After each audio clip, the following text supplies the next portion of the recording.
تو اسی کی مناسبت سے ہم سب مل کر بیٹھتے تھے. ہماری کوئی جماعت کوئی گروہ نہیں تھا، لیکن پھر سب نے مل کے یہی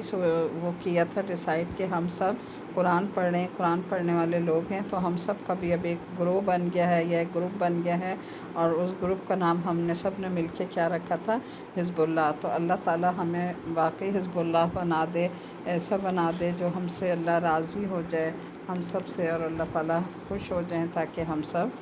اللہ تعالیٰ کی مغفرت اور بخشش کی طرف سے آگے ہم کام کرنے کے قابل ہو سکیں. الحمدللہ یہاں ہماری یہ سورۃ مجادلہ مکمل ہو گئی. آگے سورہ حشر دیکھتے ہیں. شروع کرنے سے پہلے اس کا تھوڑا سا بیک گراؤنڈ دیکھ لیجیے گا. یہ سورت نبی کریم صلی اللہ علیہ وسلم کے مدینہ منورہ میں ہجرت فرمانے کے دوسرے سال نازل ہوئی تھی. مدینہ منورہ میں یہودیوں کی ایک بڑی تعداد آباد تھی. حضرت صلی اللہ علیہ وسلم نے ان سے یہ معاہدہ کر لیا تھا کہ آپس میں امن و امان سے رہیں گے اور مدینہ منورہ پر حملہ کی صورت میں مل کر اس کا دفاع کریں گے. یہودیوں نے اس معاہدے کو قبول تو کر لیا تھا، لیکن ان کو نبی کریم صلی اللہ علیہ وسلم سے دل بغض تھا، حسد تھا. اس لیے وہ خفیہ طور پر آپ کے خلاف سازشیں کرتے رہتے تھے. چنانچہ انہوں نے در پردہ مکہ مکرمہ کے بت پرستوں سے تعلقات رکھے ہوئے تھے اور ان کو مسلمانوں کے خلاف اکساتے رہتے تھے، اور ان سے یہ وعدہ کر لیا تھا کہ اگر تم مسلمانوں پر حملہ کرو گے تو ہم تمہارا ساتھ دیں گے. یہودیوں کا ایک قبیلہ بنو نذیر کہلاتا تھا. ایک مرتبہ حضرت صلی اللہ علیہ وسلم ان سے معاہدے کی کچھ شرائط پر عمل کرانے کے لیے ان کے پاس تشریف لے گئے. تو ان لوگوں نے یہ سازش کی کہ جب آپ بات چیت کرنے کے لیے بیٹھیں تو ایک شخص اوپر سے آپ پر ایک چٹان گرا دے، جس سے معاذ اللہ آپ شہید ہو جائیں، یعنی آپ کی شہادت کا پلان کیا. اللہ تعالیٰ نے وحی کے ذریعے آپ کو اس سازش کے بارے میں خبردار فرما دیا اور آپ وہاں سے اٹھ کر چلے آئے. اس واقعے کے بعد آپ نے بنو نذیر کے پاس پیغام بھیجا کہ اب آپ لوگوں کے ساتھ ہمارا معاہدہ ختم ہو گیا ہے اور ہم آپ کے لیے ایک مدت مقرر کر رہے ہیں کہ اس مدت کے اندر اندر آپ مدینہ چھوڑ دیں اور کہیں چلے جائیں، ورنہ مسلمان آپ پر حملہ کرنے کے لیے آزاد ہوں گے. کچھ منافقین نے بنو نذیر کو جا کر یقین دلایا کہ آپ لوگ ڈٹے رہیں، اگر مسلمانوں نے حملہ کیا تو ہم آپ کا ساتھ دیں گے. چنانچہ بنو نذیر مقررہ مدت میں مدینہ سے نہیں گئے.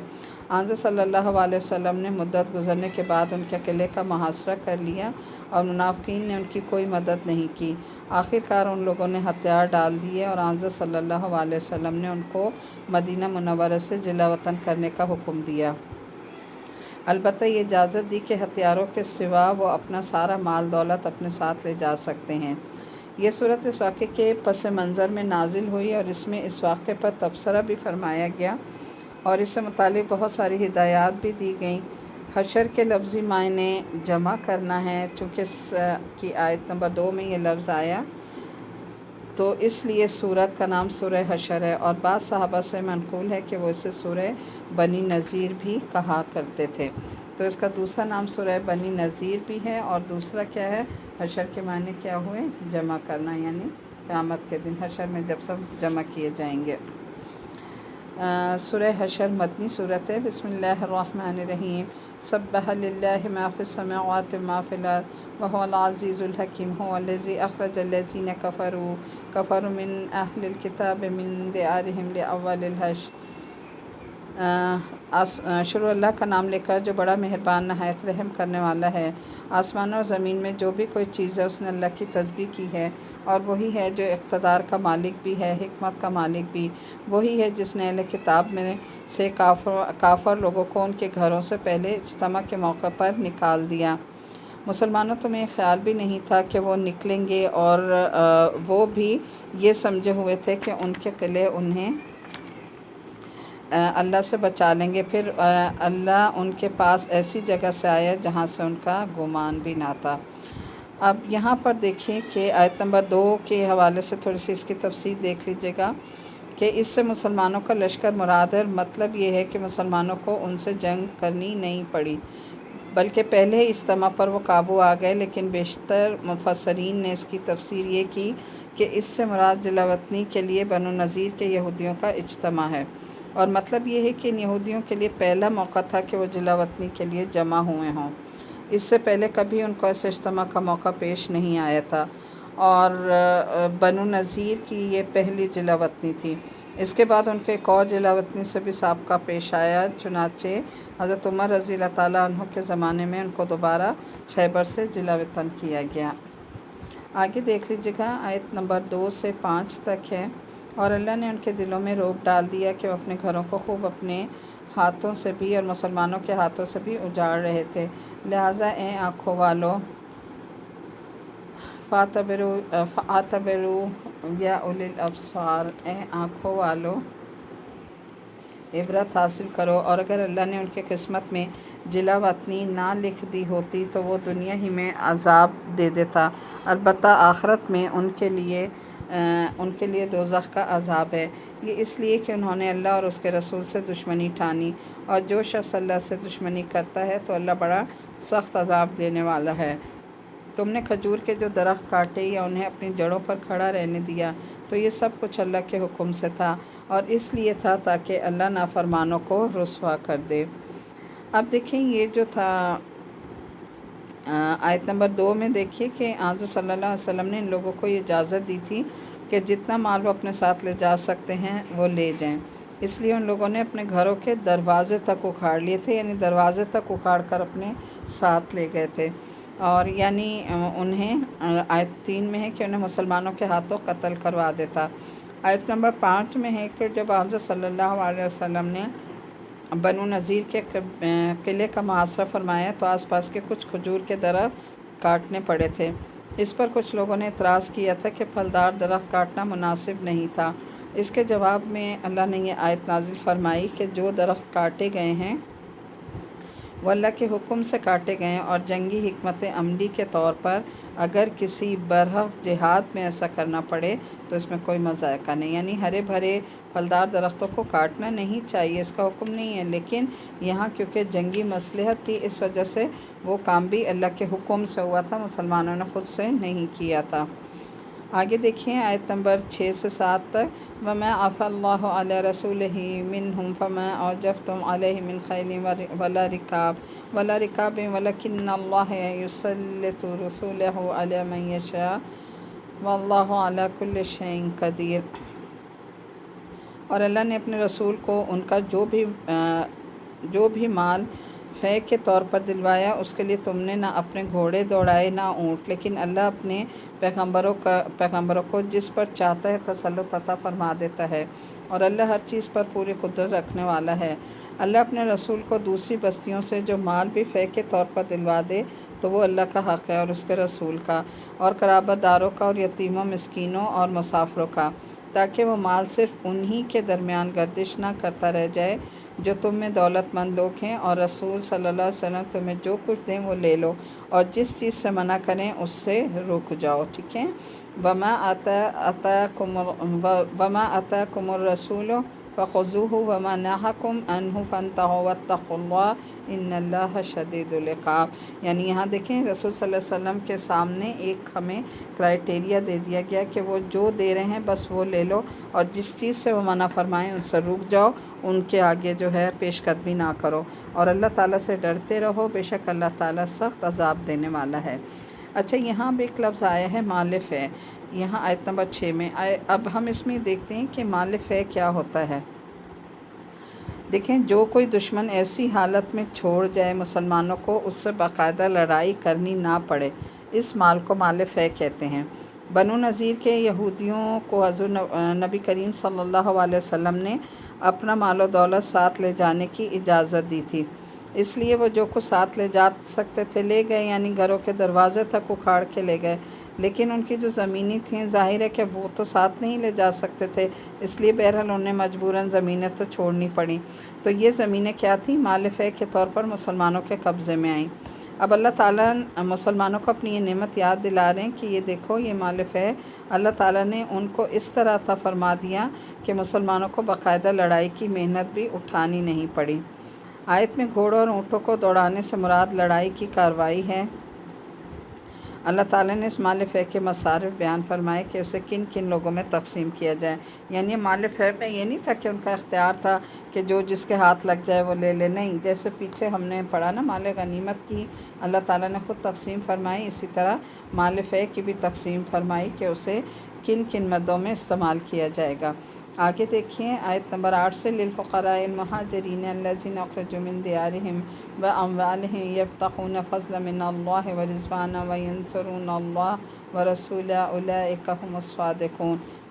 یہ ساری مالف ہے کی تقسیم ہے جو اللہ تعالیٰ نے فرمائی۔ نیز یہ مالف ہے ان حاجت مند مہاجروں کا حق ہے جنہیں اپنے گھروں اور اپنے مالوں سے بے دخل کیا گیا ہے، وہ اللہ کی طرف سے فضل اور اس کی خوشنودی کے طلبگار ہیں اور اللہ اس کے رسول کی مدد کرتے ہیں، یہی وہ لوگ ہیں جو راہ راست پر ہیں۔ اور یہ مالف ہے ان لوگوں کا حق ہے جو پہلے ہی اس جگہ یعنی مدینہ میں ایمان کے ساتھ مقیم ہیں۔ جو کوئی ان کے ساتھ ہجرت کر کے آتا ہے یہ اس سے محبت کرتے ہیں، اور جو کوئی ان مہاجرین کو دیا جاتا ہے یہ اپنے سینوں میں اس کی کوئی خواہش بھی محسوس نہیں کرتے اور ان کو اپنے آپ پر ترجیح دیتے رہتے ہیں چاہے ان پر تنگ دستی کی حالت گزر رہی ہو۔ اور جو لوگ اپنی طبیعت کے بخل سے محفوظ ہو جائیں وہی ہیں جو کیا ہیں ہم اولئک هم المفلحون، وہی فلاح پانے والے ہیں۔ آیت نمبر 8 میں دیکھیں کہ یعنی وہ صحابہ جنہیں کافروں نے مکہ مکرمہ سے نکلنے پر مجبور کیا اور وہ اپنے گھروں اور اپنی جائیدادوں سے محروم ہو گئے۔ ٹھیک ہے، یہ کون سے صحابہ تھے کہ جو مکہ مکرمہ سے بیچارے مجبور ہو کر آ گئے تھے، اپنا گھر بار جائیداد سب کچھ چھوڑ کر آ گئے تھے نا، اور صرف اپنی جانیں بچا کے مدینہ پہنچے تھے۔ تو یہ مالف ہے جو ہے اب کہا کہ یہ ان لوگوں کا حق ہے کہ جو اپنے گھر بار سب کچھ چھوڑ کر اللہ کی راہ میں ہجرت کر گئے تھے۔ پھر دوسرا آیت نمبر 9 میں دیکھیے کہ اس سے مراد وہ انصاری صحابہ ہیں جو مدینہ منورہ کے اصل باشندے تھے، یعنی مدینہ میں قیام پذیر تھے، اور انہوں نے مہاجرین کی بہت مدد کی تھی۔ تو ظاہر ہے وہ بھی اس کے حقدار ٹھہرے کہ انہوں نے اپنا جان مال اپنا سب کچھ اپنے مہاجرین کے لیے پیش کر دیا تھا اور انہیں بہت اچھی طرح ویلکم کیا تھا۔ تو ظاہر اللہ نے کہا مالف ہے کہ یہ حقدار ہیں۔ تیسرا جو ہے وہ آیت نمبر 9 میں ہی ہے کہ اگرچہ سارے ہی انصار کی یہی کیفیت تھی کہ وہ اثار سے کام لیتے تھے، یعنی سب نے بہت زیادہ قربانی دی تھی، لیکن روایات میں ایک صحابی حضرت ابو طلحہ رضی اللہ تعالیٰ عنہ کا خاص طور سے ذکر آیا ہے، جن کے گھر میں کھانا بہت ہی تھوڑا سا تھا، پھر بھی جب حضرت صلی اللہ علیہ وسلم نے مسلمانوں کو ترغیب دی کہ وہ کچھ مہمانوں کو اپنے گھر لے جائیں اور انہیں کھانا کھلائیں، تو یہ کچھ مہمان اپنے ساتھ لے گئے اور ان کی تواضع اس طرح کی کہ خود نہیں کھایا اور چراغ بجھا کر مہمانوں کو بھی محسوس نہیں ہونے دیا کہ وہ کچھ نہیں کھا رہے۔ اس آیت میں ان کے اثار کی بھی تعریف فرمائی گئی ہے۔ اب دیکھیں یہ تھے وہ انصار مدینہ جو کتنی قربانیاں دینے والے تھے کہ نبی کریم صلی اللہ علیہ وسلم نے جب انہیں کہا کہ آپ انہیں جو آئے ہیں جتنے بھی لوگ ہیں مہاجر ان کو اپنے ساتھ لے جائیں ان کے، تو انہوں نے ہر چیز میں ان کے ساتھ شیئر کیا، اپنے گھر بار اپنا سب کچھ ان کے لیے پیش کر دیا۔ ایون کے بعض صحابہ نے یہاں تک کیا کہ جن کی 2 بیویاں تھیں انہوں نے کہا کہ ہم اپنی ایک بیوی بھی جو ہے وہ آپ کو دیتے ہیں، ہر چیز میں ان کے ساتھ جو ہے انہوں نے کنٹریبیوشن کیا۔ تو یہاں پر آپ دیکھیں کہ کتنی عظیم قربانیاں ہیں کہ ایک صحابی کا حضرت ابو طلحہ کا ذکر کہ انہوں نے کس طرح سے جو ہے وہ نبی کریم صلی اللہ علیہ وسلم نے مہمانوں کو ساتھ بھیجا، تو گھر میں اتنا نہیں تھا کہ یا مہمان کھاتے یا وہ کھا لیتے، تو انہوں نے یہی سوچا کہ مہمانوں کا پیٹ بھر جائے وہ کھا لیں ہماری خیر ہے، تو اس پر انہوں نے جب چراغ بند کر دیا تو نہ مہمانوں کو یہ احساس ہوا اور نہ انہیں، اور وہ خاموشی سے جو ہے وہ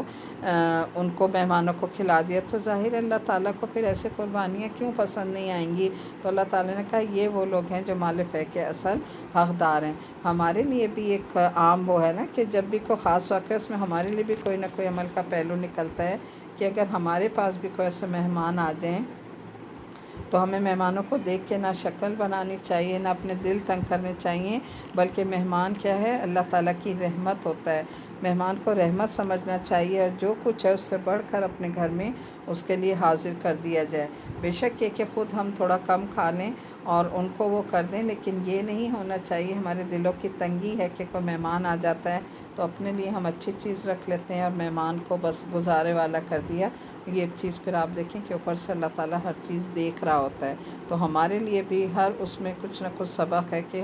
ہمیں کیا کرنا چاہیے۔ تو ان لوگوں کی قربانیاں تھیں جن کو اللہ نے دیکھیں قرآن پاک میں قیامت تک کے لیے ان کی اس قربانی کو کوٹ کر دیا قرآن میں کہ انہوں نے کس طرح مہمانوں کے مہمان نوازی کی، خود بھوکے رہے لیکن مہمانوں کو کھانا کھلا دیا۔ تو کیا ہمارے یہاں ایسی مثالیں ہیں؟ سوال ہی پیدا نہیں ہوتا نا کہ ہم تو یہ چاہتے ہیں کہ کوئی مہمان آ جائے، اس کو ملے نہ ملے ہم پیٹ بھر کے کھا لیں، ہمارے بچے کھا لیں، اور اگر کچھ بچ گیا تو ٹھیک ہے، ورنہ یہ کہ شکلیں بنا کے باتیں بنا کے ہم مہمان کو کھلاتے ہیں، تو یہ چیز جائز نہیں۔ یہ سوچیں کہ اللہ تعالیٰ ہر چیز کو اوپر سے دیکھ رہا ہے اور ہمیں واچ کر رہا ہے۔ آگے دیکھیں آیت نمبر 10 سے دیکھیں، اور یہ مالف ہے ان لوگوں کا بھی حق ہے جو ان مہاجرین اور انصار کے بعد آئے، ٹھیک ہے، جو مہاجرین اور انصار کے بعد آتے ہیں نا، تو اس کے بعد بھی ان لوگوں کا بھی حق اس میں رکھا، اور وہی کہتے ہیں کہ اے ہمارے پروردگار، ربنا اغفر لنا ولاخواننا الذین سبقونا بالایمان ولا تجعل فی قلوبنا غلا للذین آمنوا ربنا انک رؤوف رحیم۔ اے ہمارے پروردگار، ہماری بھی مغفرت فرمائیے اور ہمارے ان بھائیوں کی بھی جو ہم سے پہلے ایمان لا چکے ہیں، اور ہمارے دلوں میں ایمان والوں کے لیے کوئی بغض نہ رکھیے۔ اے ہمارے پروردگار، آپ بہت رحیم اور بہت شفیق ہیں، مہربان ہیں۔ اب دیکھیں کہ ان کے لیے کس کے لیے کہا جا رہا ہے کہ جو یہ دعا کرتے تھے اللہ تعالیٰ سے کہ اللہ تعالیٰ آپ ہماری بھی مغفرت فرما دیں اور ان لوگوں کی بھی جو پہلے ایمان لا چکے ہیں، یعنی صرف اپنے لیے نہیں، ایمان والوں کے لیے جو پہلے ایمان لا چکے، اور ہمارے دلوں میں، اور جو ایمان والے ہیں، جو مومن مسلمان ہیں، وہ کسی کے لیے کوئی بغض نہیں رکھتا اپنے دل میں، تو کہا کہ اللہ ہمارے دلوں میں ان کے لیے کوئی بغض نہ رکھنا۔ یہ دعا بہت خوبصورت ہے، ہائی لائٹ کر لیجیے گا اور اس دعا کو بہت زیادہ اللہ سے مانگا کریں۔ پہلے اور ہمارے دلوں میں ایمان لانے والوں کے لیے کوئی بغض نہ، اے پروردگار آپ بہت مہربان اور شفیق ہیں۔ کیا تم نے ان کو نہیں دیکھا جنہوں نے منافقت سے کام لیا ہے کہ وہ اپنے ان بہن بھائیوں سے جو کافر اہل کتاب میں سے ہیں یہ کہتے ہیں کہ اگر تمہیں نکالا گیا تو ہم بھی تمہارے ساتھ نکلیں گے اور تمہارے بارے میں کبھی کسی اور کا کہنا نہیں مانیں گے، اور اگر تم سے جنگ کی گئی تو ہم تمہاری مدد کریں گے، اور اللہ گواہی دیتا ہے کہ یہ لوگ بالکل جھوٹے ہیں۔ آیت نمبر 10 کی تھوڑی سی تفسیر دیکھ لیجیے گا۔ اس سے ایک تو وہ حضرات مراد ہیں جو مذکور یعنی صحابہ کرام کے بعد پیدا ہوئے یا مسلمان ہوئے، ان کو بھی اس مال فے سے حصہ دیا جائے گا۔ دوسرے اس کا مطلب یہ بھی ہے کہ مال فے کا حصہ بیت المال میں محفوظ رہے گا، یعنی مال فے کو جو ہے بیت المال میں محفوظ کر دیا جائے گا، اور پھر اس کی کیٹیگرائز اس کو کیا جائے گا، وہ آنے والے مسلمانوں کی ضروریات میں استعمال ہوگا، یعنی جو مسلمان کی آئندہ جو ضروریات پیش آئیں گی اس میں وہ پیسہ استعمال ہوتا رہے گا۔ حضرت فاروق اعظم رضی اللہ تعالیٰ عنہ نے اسی آیت کی بنا پر عراق کی زمینوں کو مجاہدین میں تقسیم کرنے کی بجائے ان پر خراج عائد کر دیا تھا تاکہ وہ بیت المال میں جا کر تمام آنے والے مسلمانوں کے کام آئیں۔ تو اس طرح سے جو ہے وہ اللہ تعالیٰ نے مال فے کی تقسیم کی، اور اسی کے مطابق جو ہے وہ ہونا چاہیے۔ آگے دیکھیں آیت نمبر 12 سے دیکھیں، یہ پکی بات ہے کہ اگر ان اہل کتاب کو نکالا نہ گیا تو ان کے ساتھ یہ نہیں نکلیں گے، اور اگر ان سے جنگ کی گئی تو یہ ان کی مدد نہیں کریں گے، اور اگر بالفرض ان کی مدد کی بھی تو پیٹ پھیر کر بھاگیں گے، پھر ان کی کوئی مدد نہیں کرے گا۔ مسلمانوں، حقیقت یہ ہے کہ ان کے دلوں میں تمہاری دہشت اللہ تعالیٰ سے زیادہ ہے، اس لیے یہ کہ یہ وہ لوگ ہیں جنہیں سمجھ نہیں آتی، یہ وہ لوگ ہیں جو سب مل کر اکٹھے ہو کر بھی تم سے جنگ نہیں کریں گے، مگر ایسی بستیوں میں جو قلعوں میں محفوظ ہوں یا پھر دیواروں کے پیچھے چھپ کر۔ ان کی آپس کی مخالفتیں بہت سخت ہیں، تم انہیں اکٹھا سمجھتے ہو حالانکہ ان کے دل پھٹے ہوئے ہیں۔ یہ اس لیے کہ یہ وہ لوگ ہیں جنہیں عقل نہیں ہے۔ ان کی حالت ان لوگوں کی سی ہے جو ان سے کچھ ہی پہلے اپنے کرتوت کا مزہ چکھ چکے ہیں، اور ان کے لیے دردناک عذاب ہے۔ آیت نمبر 72 میں دیکھیں، آیت نمبر 12، یعنی جب یہ منافقین یہودیوں کو یقین دلا رہے تھے نا کہ ہم تمہاری مدد کریں گے،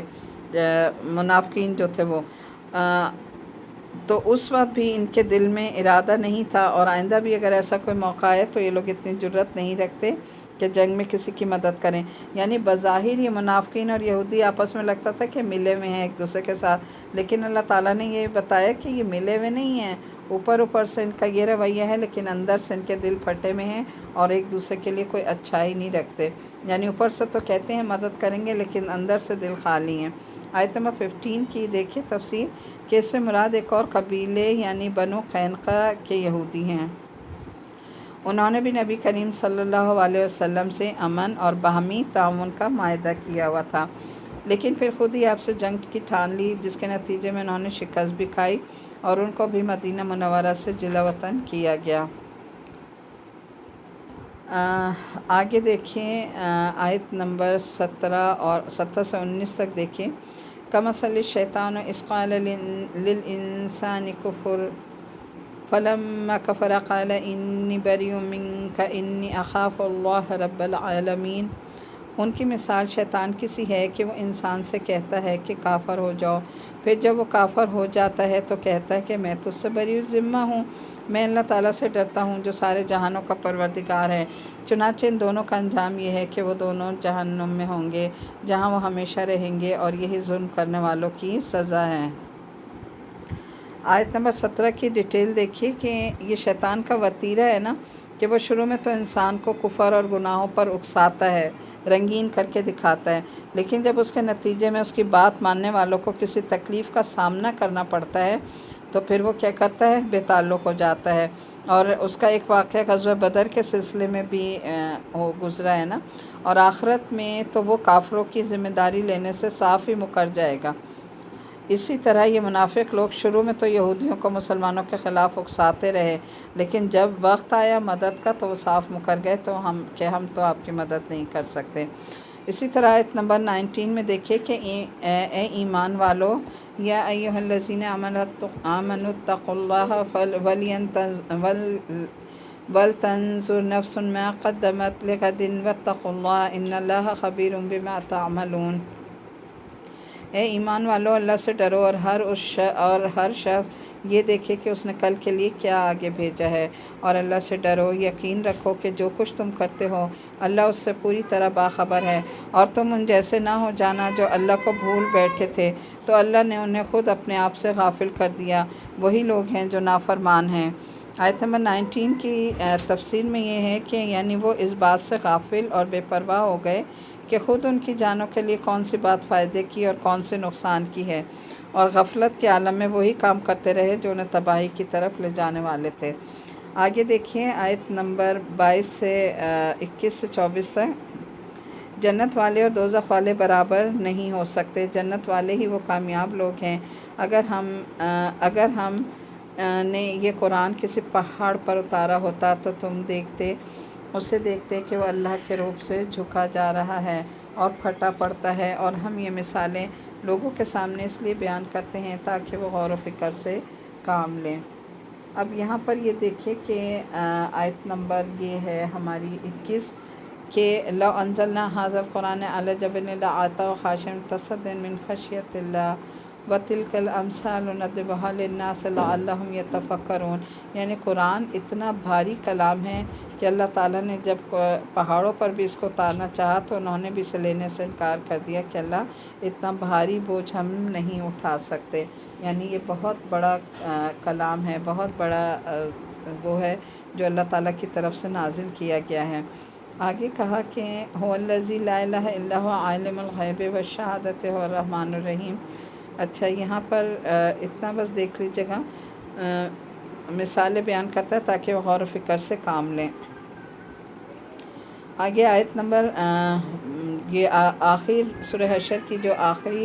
3 آیات ہیں بہت ہی خوبصورت آیات ہیں، اگر ہو سکے تو ان کو زبانی بھی یاد کر لیجیے گا، بہت پیاری آیات ہیں، دل میں اترنے والی ہیں، اور اللہ تعالیٰ کے نام ہیں، اس میں اللہ تعالیٰ کے ناموں کا ذکر ہے۔ هو اللہ الذی لا الہ الا هو الملک القدوس السلام المؤمن المہیمن العزیز الجبار المتکبر سبحان اللہ عما یشرکون۔ هو اللہ الخالق البارئ المصور له الاسماء الحسنى یسبح له ما فی السماوات والارض وهو العزیز الحکیم۔ وہ اللہ وہی ہے جس کے سوا کوئی معبود نہیں، وہ اللہ ہی ہے جس کے سوا کوئی معبود نہیں، وہ چھپی اور کھلی ہر بات کو جاننے والا ہے، وہی ہے جو سب پر مہربان ہے اور بہت مہربان، وہ اللہ وہی ہے جس کے سوا کوئی معبود نہیں، جو بادشاہ ہے، تقدس کا مالک ہے، سلامتی دینے والا ہے، امن بخشنے والا ہے، سب کا نگہبان ہے، بڑے اقتدار والا ہے، ہر خرابی کی اصلاح کرنے والا ہے، بڑائی کا مالک ہے، پاک ہے اللہ اس شرک سے جو یہ لوگ کرتے ہیں۔ وہ اللہ ہے جو سب کچھ وہی اللہ ہے، وہی اقتدار والا ہے، ہر خرابی کی اصلاح کرنے والا ہے، بڑائی کا مالک ہے، پاک ہے اللہ اس شرک سے جو یہ لوگ کرتے ہیں۔ وہ اللہ وہی ہے جو پیدا کرنے والا ہے، وجود میں لانے والا ہے، صورت بنانے والا ہے، اسی کے سب اچھے اچھے نام ہیں۔ آسمانوں اور زمین میں جتنی چیزیں ہیں وہ سب اس کی تسبیح کرتی ہیں، اور وہی ہے جو اقتدار کا بھی مالک ہے، حکمت کا بھی مالک ہے۔ آیت نمبر 24 میں دیکھیں کہ اللہ تعالیٰ کے کئی اسماء حسنہ ذکر فرمائے گئے ہیں، یہاں پر ان سب کا ذکر کیا گیا ہے، لیکن اصل نام جو اللہ تعالیٰ کے ہیں وہ کیا ہیں؟ الرحمن الرحیم، الملک القدوس السلام المؤمن المہیمن عزیز الجبار المتکبر الخالق البارئ المصور۔ حضور اقدس صلی اللہ علیہ وسلم نے اللہ تعالیٰ کے 99 نام بیان فرمائے ہیں جنہیں اسماء حسنہ کہا جاتا ہے، اور یہ اسماء حسنہ کے بارے میں حدیث کا مفہوم بھی ہمیں ملتا ہے کہ جس نے اللہ تعالیٰ کے 99 اسماء حسنہ زبانی یاد کر لیے اس کے لیے جنت کی بشارت ہے۔ تو بہت خوبصورت نام ہیں، اور ردم میں آج کل تقریباً سب لوگ موبائل میں ڈال لیتے ہیں، تو کوشش کریں آپ بھی موبائل میں ڈال لیں، چلتے پھرتے کام کرتے لگا لیا کریں اور اپنے ساتھ ساتھ دہرایا کریں، انشاءاللہ تعالیٰ آپ کو بھی زبانی یاد ہو جائیں گے۔ اور اسماء حسنہ کی سب سے بڑی بات یہ کہ دیکھیں کسی بھی چیز کا واسطہ دے کر دعا مانگنا جائز نہیں ہے، لیکن اسماء حسنہ کا واسطہ دے کر جو بھی آپ دعا مانگیں گے انشاءاللہ وہ شرف قبولیت اس کو بخشا جائے گا۔ تو جب بھی دعا مانگیں اللہ تعالیٰ کے ناموں کا واسطہ دے کر اس سے مانگا کریں، اور ردم میں اگر اسماء حسنہ پڑھتے ہیں نا تو پڑھنے کے بعد پھر آپ دعا مانگیں تو اسماء حسنہ پڑھنے کے بعد دعا انشاءاللہ قبول ہوگی۔ یہ تو تھی ہماری سورہ حشر، اور اب ہماری اگلی صورت جو ہے وہ شروع ہو رہی ہے۔ یہ ہماری صورت ہے سورہ الممتحنہ۔ الممتحنہ کے معنی ہیں یعنی امتحان لینے والی۔ اس میں کیونکہ نبی کریم صلی اللہ علیہ وسلم کو ان عورتوں کا امتحان یا جائزہ لینے کا حکم دیا گیا تھا، اس لیے سورت کا نام ممتحنہ یعنی امتحان لینے والی ہے۔ اس کا تھوڑا سا بیک گراؤنڈ دیکھ لیجیے گا۔ یہ سورۃ صلح حدیبیہ اور فتح مکہ کے درمیانی عرصے میں نازل ہوئی۔ ان دونوں واقعات کی تفصیل پیچھے ہم پڑھ چکے ہیں۔ تھوڑا سا یہاں پر سے بنیادی موضوع اس میں یہاں پر دو بتائے گئے۔ ایک یہ کہ صلح حدیبیہ کی شرائط میں جو بات طے ہوئی تھی کہ اگر مکہ مکرمہ سے کوئی شخص مسلمان ہو کر مدینہ آئے گا تو مسلمان اسے واپس بھیجنے کے پابند ہوں گے،